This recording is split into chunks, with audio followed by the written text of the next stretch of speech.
The Beast Within, Into Darkness. Chapter 1, An Unorthodox Life. I run as fast as I possibly can. I hear yells and howls behind me. My pursuers are not that far behind. I must find a way to escape them, but I can't find any. But then I notice that there's a twist on the surface and mountain up ahead. I can use that to my advantage, I think to myself. I quickly turn around the bend and start to climb up the mountain. Once I am high enough, I should be able to leap into a tree. They may not see me if I'm quick enough. So I keep climbing until I reach the branches, and just in time too. I climb up and out of sight as they come around the corner. I begin weaving in and out of trees until I'm too far to be seen. I can hear them shouting and swearing in anger. I sigh. Thank you, Xena. I am glad you are on my side. I watch as the villagers Lorel turn back and head towards their home village. They chased me for 3 miles just to be disappointed, and I'm still full of energy. I head west from where I am. I know that is where home is. I'm a, let's say, unique being. I may look like a human for the most part, but then I also have cat-like attributes. This means ears, tail, athletic ability, but I can be seen as human for the most part. Just like anything that's different, people are terrified of us and try to kill us, so we don't infest their society. Call us what you want, filth, scum, freaks, but most of us prefer names that actually have a definition of what we are. First off, there's Nika, which is literally just the Japanese word for cat. There are also some dog and bird people, Inus and Tories, but they are more obvious to spot out than us. Then there is cat people, which is stupid and obviously not thought out, but it gets the point across. And lastly, the term my brother and I prefer is kimono mimi, which means beastiers and can be used to explain all of our kind, the half-man, half-beast subspecies of human. One of the first kimono mimis that was caught and killed simply just for being themselves was a woman named Xena, who lived a few hundred years ago. No matter how much we look like animals, some of us are indistinguishable from humans, others obviously look more like animals in the shape of humans, but no matter how much we resemble our animal or human counterparts, we all look up to Xena up in heaven to watch over our kind. After about 4 miles leaping from tree to tree, I climb to the top of the branches to try and see how close I am to home. From the top of a really tall oak tree, I can see my hometown in Desc from here, but there is still about a half a mile until I reach the outer walls. I descend down the branches and continue to bounce from limb to limb and from tree to tree, close enough to Dexu to see the lanterns from where I am. People have known me since I was little, so they don't expect that I'm a kimono mimi. I am one leap away from landing on the rooftops and being protected inside the town and its walls, when suddenly I slip on a leaf limb. I try to level myself out to land on my feet, but there isn't sufficient time to turn all the way around, and I plummet right onto the side of my back. Aches and pains surge through my body. It was quite a big fall. I try to set myself up, but that just makes pain worse. I lay back down and I fall unconscious. I feel the pain fade away. I wake up. I feel the pain once again, but to a much lesser extent than before. I look down at my stomach and stare at the bandages wrapping my torso. I didn't even know they were there at first. There's only one person who can put bandages on this well, and I know exactly who. My brother Xavier. I sit there and wait, expecting him to burst through the door and make a dramatic entrance as I would, but he doesn't. About 3 minutes later, he finally comes through the door as any normal person would. He's carrying in clean clothes and such. He looks at me straight in the eyes, glaring, and then looks away and places down my clothes. "Oh, Beatrix, you're awake. I thought maybe this time the tree would take you out and I would be rid of you and your shenanigans. But I guess I'm not that lucky. Maybe one of these times, maybe. You do always ignore me when I say stay out of the tree after it rains, and I know you like to climb them." Oh, shut it, viewer. I know that you know you're glad to see me up and good again. "One of these times you're going to cause serious harm to your body. You should be more careful because some damage is irreversible." Okay, Mother, I'll be more careful and stay out of the tree. "Don't use Mother's name in vain. You don't know how caring and nice she was. I'm just trying to keep an eye out for you so you don't do something stupid and hurt yourself like you always do." Well, maybe if Mom and Dad were here, you wouldn't have to because they would protect us.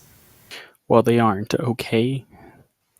We are all we have. When we learn, she's just. Ugh. Calm down, Veer. I am sorry. Okay, I just, make myself useful and go get, some food unless you have already. I haven't yet, but are you sure you have been out for a whole day? Just one day? That is a record. I have been in worse accidents. I should be fine if it only took a day. Yeah, you're right. I guess you'll probably be fine, unless you run into a tree. I'll get our coin bag, just wait here. He leaves the dining room to go get the bag. I try to sit upon the table, but the support he made to prevent me from bending my back works a little too well. To sit up, I essentially have to rock myself until I have enough momentum to get up and off my back. This thing's a pain in the neck, but I guess it does help. Probably makes my posture better too. Xavier comes back through the door with the bag and tosses it to me. I hide it in my cloak. We're running low on coins. Just buy whatever we need for dinner and come back home. Yeah, sure. As I begin to head through the door, he whacks me on the back of my head. Don't forget to keep your hood up and ears covered. You won't want a repeat of last night. When you went to get clothes at Laurel, which you didn't even buy, all you did was get a bunch of exercise and a beating from a tree. Almost forgot, thanks. I'll just also go back in a few days to get clothes. That way my face is not it's clear in their minds by the time I return. I head out of our house, twist and turn down several of Dexu's dark alleys until I arrive on the path that goes through the middle of town. The market is as busy as ever. I head to all our normal vendors to get what we need. I head to Rex for our meats, Lily for our fruits and vegetables, Khalil for grains, and Henry for the dairy. That should be all we need. So I begin to head back home. That's when I notice a new vendor. They're unlike any normal traveling vendor I see in Dexu. I feel this weird energy coming from the direction. Oh well, might as well check it out. When I get close to the person shrouded in a dark cloak that looks just like the night sky, they begin to speak without lifting their head. Another wish is to keep their face hidden comes to see what is forbidden. Like cured forbidden or just against the law forbidden? That you must find out for yourself. How will you wish to purchase something from my shelf? I look at all the things they have. A ring with writing about ruling, finding, and binding. A stick with a golden ball and round glasses next to it. A bow and a golden bird pin. A sword with a purple hilt and some yellow triangles on it with an ocarina. And finally, a simple gold anklet that is spun around like a spring. I know what I want. It's probably more than likely one of the more expensive things here. How much for the anklet, shopkeeper? You don't need to see my head, but simply call me Zed. The anklet wasn't really on sale. I just found it when I fell. I'll give it to you for free and, uh, jeez, I can't think of any more rhymes. It's free, okay? But I do not know if it's safe. I tend to sell items with some sort of magical properties. Well, except the bow and bird pin. This may be something that is good or something that will curse you for life. I kind of spaced it off after they said it was free. I just pick it up and begin to head back home. Oh, thanks, Ed. Have a nice day and don't be a stranger. Stranger I'll be, as long as my name begins with a Z. Ah, jeez, that last rhyme sucked. See you again later. I doubt we'll see each other again. Vendors in the marketplace are usually traveling, and unless they have a spot specifically in the village where they spend their winters, I've only seen them about once a year. I head home and make sure to hide the anklet so Xavier doesn't see it and give me an earful about only getting the essentials, and this is obviously not essential. I place all the food down on the counter in the dining room and head over to my room. Xavier begins to make a meal out of everything as soon as I place the food down. When I'm in my room, I lock it behind me and pull out the gold anklet. I roll on my pound leg and remove my shoe. I put it on. It doesn't look half bad. I look at it from different angles and watch the candlelight reflect off of it. I stand up, but as soon as I do, what feel like spikes dig into my lower leg. I try to remove the anklet, but that just makes it worse. Suddenly, blue spelling appears on the anklet. It says, "Those who continue to hide will eventually release the beast inside." It fades away and the spikes retract or something because I can't see any and don't even know where they went. The anklet's just thin enough that it should have been able to fit something like that. It just sits on my leg and the pain is gone. Nothing else happens, so I take it off. Then I glance at my ankle. Left small holes in a coil pattern where the anklet bit into me, but they aren't bleeding. I know this is a bad idea, but I put the anklet on again to see what happens. But nothing happens. I am left in disarray. I can wear it in peace now, but what in the world just attacked me?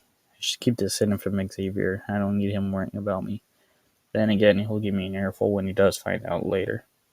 I keep the anklet on the same leg that it bit me on. No sense in making it possibly attack my other ankle. I change and then cover it back up as much as possible, keeping it underneath my pant leg, my sock, and in my shoe bit. I head over to have dinner with Xavier, clean up and head to bed, but I have a problem falling asleep. I just keep skimming my fingers over the holes, perplexed by the idea of them not bleeding and them being there in the first place. After a while, I eventually drift to sleep.